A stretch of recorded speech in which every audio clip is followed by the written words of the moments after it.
Howdy, folks. I'm Brian, and here's some Reddit. What about me? What about you? Why are you getting started without me? Howdy, folks. I'm Brian, And I'm Amber. and here's some Reddit. Our first story is titled, Am I a jerk for not being more supportive to my wife after our son decided to change his name? A lot has been going on with our family, particularly on my wife's side. A few months ago, her mother got in contact with her estranged daughter, my wife's older half-sister, who left the family and cut off all contact the moment she was 18. To make a long story short, some very dark things were revealed about my wife's late father that her mom hid from the family that involved her sister, and that's why she took off. The whole family knows now, and I've been trying to be there for my wife as she processes this shocking news. The thing is, our son, who's 16, found out from his cousin, and he's disgusted by it. He happens to be named after her father, and my son started telling us he wanted to change his name. My son says he doesn't like knowing who he's named after and would rather it be something else. That my wife and I could help him in picking a new one. My wife immediately shut him down, and they had a fight. When we all had a family sit-down, my wife said our son was named after the good things her father did, and that's what he should be remembered by. But those actions are not something that can be overlooked no matter what other good things he did, and frankly, I'm disgusted and horrified too, so I support my son's decision if that's what he wants. My wife has been angry at me since, accusing me of not caring or supporting her through this. But we have had many deep conversations about the news even before our son announced what he wanted. I completely respect her feelings, but I also need to respect my son's. My wife isn't on board with this at all, and she says by allowing him to change his name instead of trying to change his mind, it's like I don't care about her feelings at all, which makes me a jerk in her eyes. We're trying to see about getting some family therapy just to deal with everything that's going on, but I'd like to know what others think. Am I being a jerk for supporting him wanting to change his name instead of convincing him not to? No, you're not the jerk. I think family therapy is the best idea out of everything here. Yes. Your wife is understandably going through a really hard time, and she's understandably not wanting. So the stages of grief, one of them is denial. And I think probably that's what your wife is in right now. She's in denial about the things that her father did, and she doesn't want to believe that these things are true, if I had to make a guess. I don't know if that seems reasonable to you. But she, wants to remember him for the good things he did and doesn't want to know him for these bad things. And that's a human response to someone who she's known for a very long time. But it doesn't give her an excuse to basically ignore those things that he's done or he did. Right, like it's not like you can just separate out these two sides of him. Like they both were part of the same person. And even really evil people do have their good sides, So and first of all, I think if a kid who is 16 wants to change their name, as a general rule, you should support them. Yeah, I mean, at 16, you've lived probably long enough to at least know somewhat what you want out of life. I mean, maybe, 16-year-olds don't have all the answers, but I mean, they are old enough to kind of have a general idea about where they're headed in life or what, at what general direction. And, I think that in this particular case, there's a very good reason for wanting to change his name, and one that I could not blame him for. I mean, if I were in the same situation, if I had like a namesake that I was named after, and then it was revealed that the namesake had done terrible things, I would be pretty heavily considering changing my name. Yeah, well, and the son has been incredibly accommodating, even offering to let the parents help him pick a name so they still have a part in the process. I think that's actually a really nice compromise about the whole situation. So, I mean, I think it's completely understandable that the son wants to change his name. And he was literally named after this person. Yeah. It wasn't just a coincidence like some celebrity you have the name after turned out to be a bad person. It was literally, this is his namesake. And his namesake was a really bad person. Yeah. And so... It doesn't matter how many good things he's done throughout his life. He just was a monster. And that's unfortunately... His name... in my opinion, should be forgotten. Yeah. Like, why would you want to remember someone who's done terrible things? And I mean...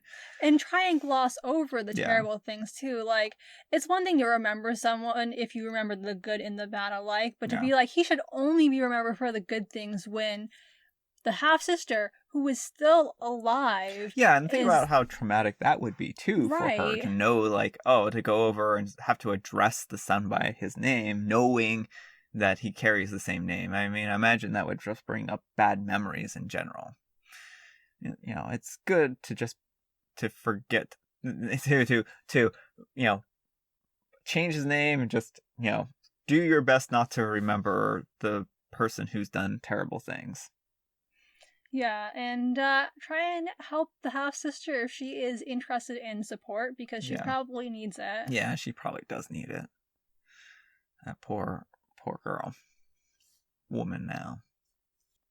And on that note, let's change over to something not quite so horrifying. Sorry that we kind of dropped that one on you. Yeah, started on a downer, but... Starts on a downer. I think the last one's pretty light, so this one's like mid-territory, and then the last one's only a lighter one. Yeah, I mean, this one isn't too bad. Yeah. This one isn't like... It's just general family drama. Yeah, general family drama and not someone was a monster. Yeah, exactly. Our next story is, am I the jerk for not letting anyone hold my son when he was born? This happened pre-COVID, but the fight started again about a month and a half ago. My wife gave birth to our son in November of 2019. She had a very complicated pregnancy and ended up needing an emergency C-section, which we were aware could happen. We had talked about it for a while, and she admitted hating the thought that she would be the last to hold our son. So when he was born and she was still unconscious, I did not allow anyone in our families to hold him or even meet him really. They saw me, but that was about it. She was unconscious for 4 days, but thankfully recovered and was able to meet and hold our son. It was about a day after that everyone else got to meet him and hold him for the first time. Our families were upset, but nothing really kicked off except my mom and sister, who were kind of pushy about it. Then around January, we had an incident. My wife put up some photos of her holding our son for the first time and talked about how traumatic the birth had been and wanted to raise awareness of how dangerous pregnancy and birth can be, and basically just saying how grateful she was to have them both be okay. My mom and sister then really started acting like kids, saying it wasn't fair and we robbed them of the first few days with their grandson/nephew. I told them plenty of people meet grandkids and nieces and nephews days or even weeks or months after birth, and had this been COVID times, it would not have happened for a lot longer. But they said I was selfish and should not have done that just because my wife couldn't meet or hold our baby.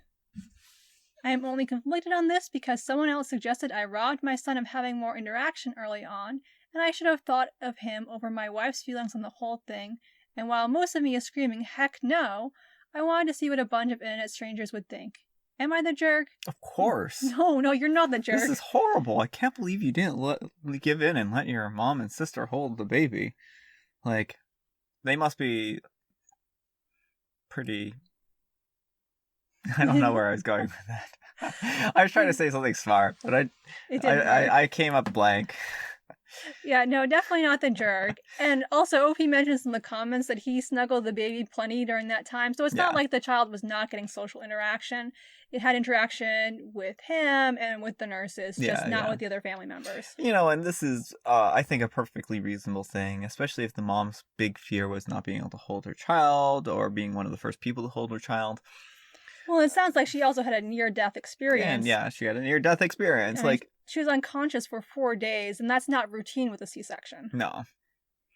So, I really honestly, cannot blame the father in this situation, and I think that he was looking out for his wife, and, I think that's good. Yeah, I mean, the wife is the person here who mattered the most. Like, his mom and sister, like, they get to see the grandson, nephew eventually. Yeah. They had no entitlement to see him that immediate minute he was born. Yeah, it's not like he cut them off and was like, hey, in 18 years, after my wife's held the kid enough, you can hold him. Yeah, like, it's 5 days. Start weight training now. You're going to need it. Right, it's 5 days. You can wait 5 days. Yeah.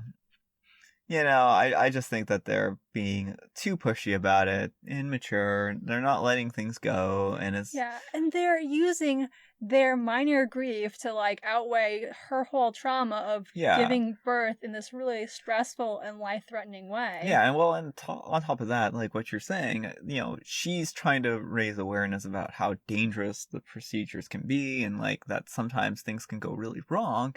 And here they are, complaining about, oh, you didn't let us hold the baby. Like, oh, we know you almost died, but you didn't let us hold your kid.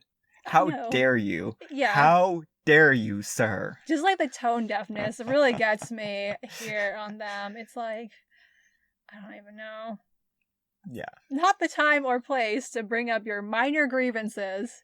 I demanded to hold the child while you were dying in the hospital, but your husband, what a moron, didn't let us, robbing us. Like, can you just imagine someone who's, like, writing this post, like, I'm so thankful that both me and the baby lived, and being like, you didn't let me hold him for 4 days. Yeah, but you didn't let us hold him. All right. Our last letter is titled, Am I a Jerk for Telling the People at Work to Call Me by My Name? Say my name, say my name. No one is around you. We're going to get copy strike. Oh, yes. No, I'm just kidding. You started it. I know, I'm just kidding. I thought people could do covers, though. Like, there's no actual music in the background. Yeah. Well, I was just joking. I wasn't serious. I thought you were serious. I wasn't serious at all. I'm a 23-year-old female, and I have eccentric parents. I'm named after a historical figure, their title, and their first name. I'm going to say here that my name is Lady Jane. After being embarrassed by this name my whole life, I've grown to sort of love it. Not many people will understand that, which I guess is fine.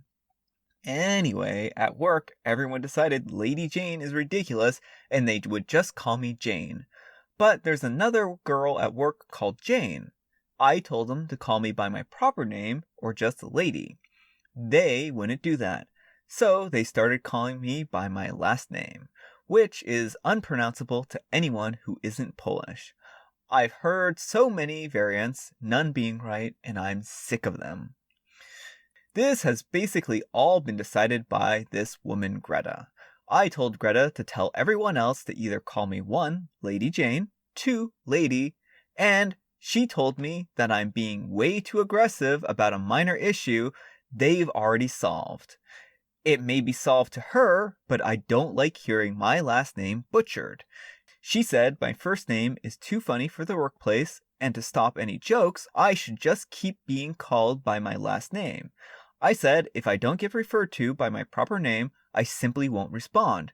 She said that's unprofessional, which admittedly is. Am I the jerk? No. What's with the people not calling people by stuff that they want to be called?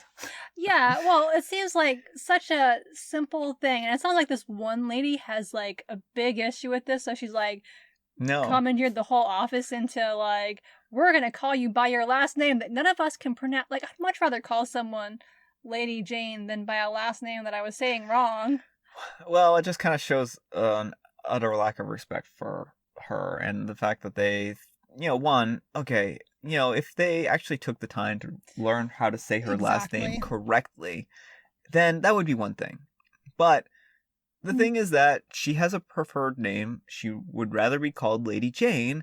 And if you don't like that, tough noogies. Exactly. Well, that's a really good point. Is like what she doesn't like about it is more than anything is that they're butchering her last name. So if they sat down, if they cared enough to sit down and learn it, maybe it wouldn't be an issue. Mm-hmm.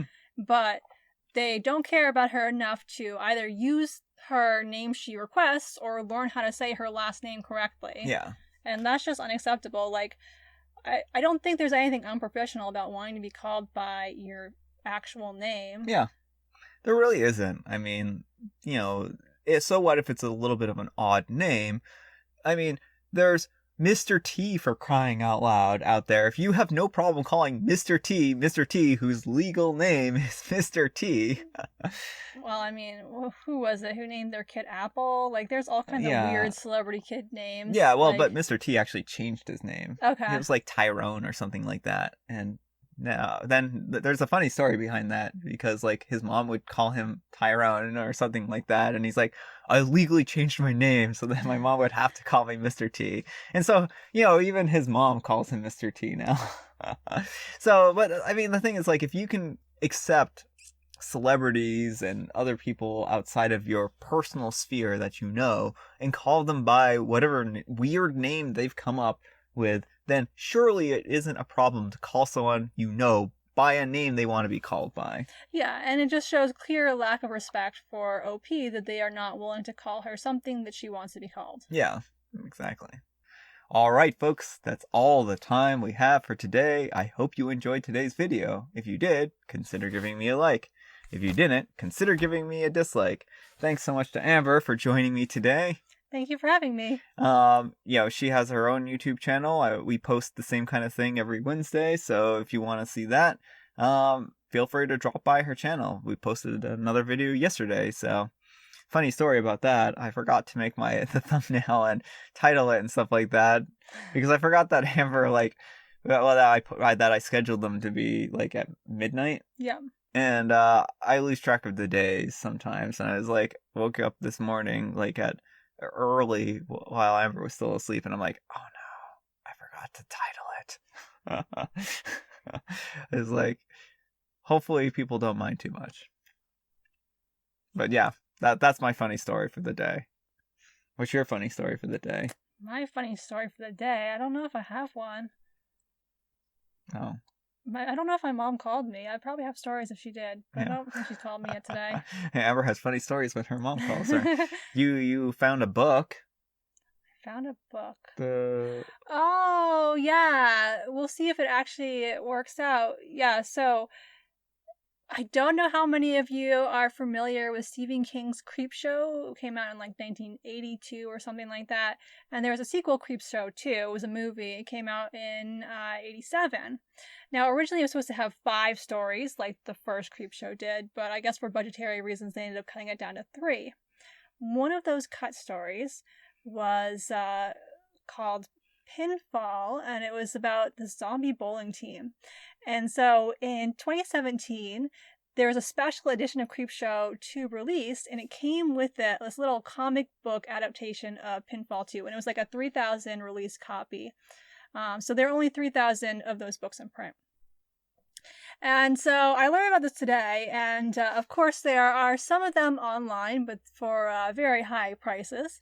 And so my brother helped me find one, which we're fingers crossed actually has the book with it and not just the DVD. It says in the description it does, so yeah. We'll see when it gets here. But that's what I did today, was look for the special edition of Creepshow 2 so I can get the little comic book that goes with it.